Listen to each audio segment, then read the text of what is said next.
శ్రీ గురుభ్యో నమః. శ్రీమాత్రే నమః. వేదవ్యాస విరచిత మహాభారతం సంక్షిప్త గాథ. నారాయణం నమస్కృత్య నరం చైవ నరోత్తమం దేవీం సరస్వతీం వ్యాసం తతో జయముదీరయేత్. వ్యాసం వసిష్ఠనప్తారం శక్తే పౌత్రమకల్మషం పరాశరాత్మజం వందే సుఖతాతం తపోనిధిం. ఓం నమో భగవతే వాసుదేవాయ.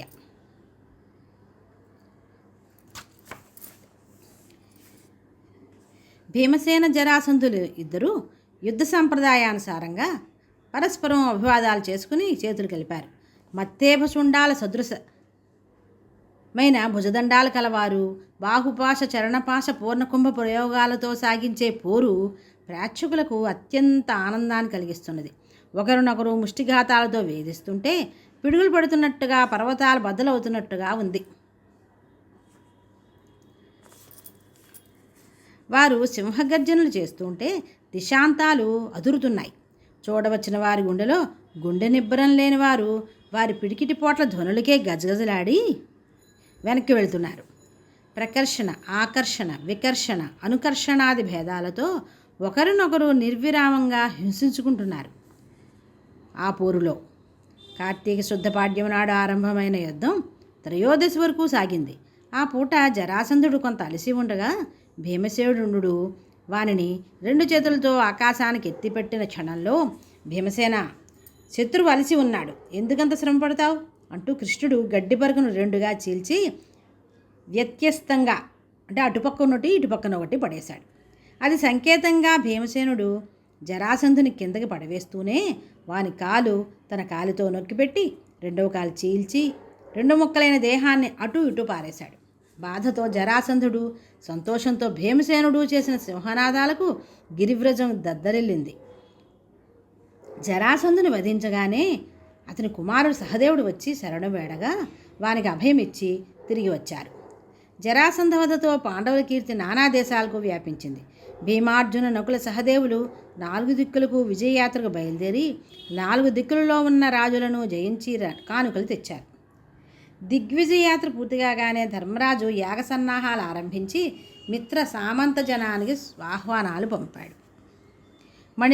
మణిరత్నాలు కానుకలుగా తెచ్చిన కృష్ణునికి ఎదురేగి పూజించి సుఖాసనం మీద కూర్చుండబెట్టి ధర్మరాజు, దేవకీనందన, నీ అనుగ్రహ విశేషం వల్ల ఈ విజయం సాధించాం.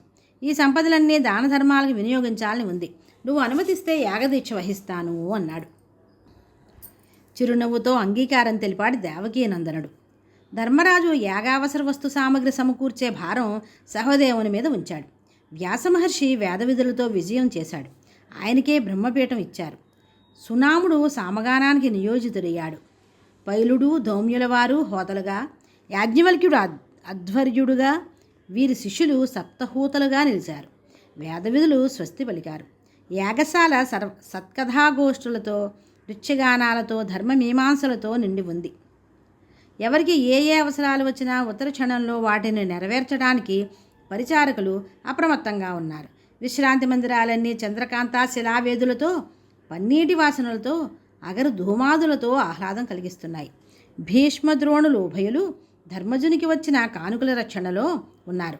కృపాచార్యుడు వేదవిధుల సత్కారాలను, దుశ్శాసనుడు అతిథుల భోజన సౌకర్యాలను, అశ్వత్థామ విద్వజ్జనుల స్వాగత పరిచర్యలను పర్యవేక్షిస్తున్నారు.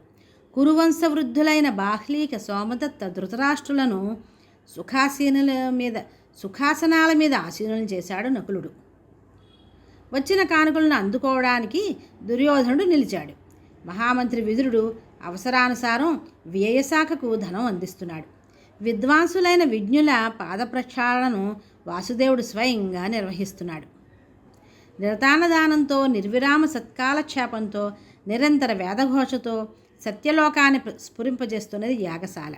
ప్రాయశ్చిత్తరహితంగా యజ్ఞం పూర్తి చేసిన అనంతరం సముచితంగా సత్కారాలు జరపవలసిన ముహూర్తం రాగానే భీష్మమిత పితామహుడు లేచి, నాయన, ఈ మహాసభలో ముందుగా పూజింపదగినవాడు వసుదేవనందనుడు, ఈ శ్రీకృష్ణుడు అనగా ధర్మరాజు వాసుదేవుని అర్చించాడు.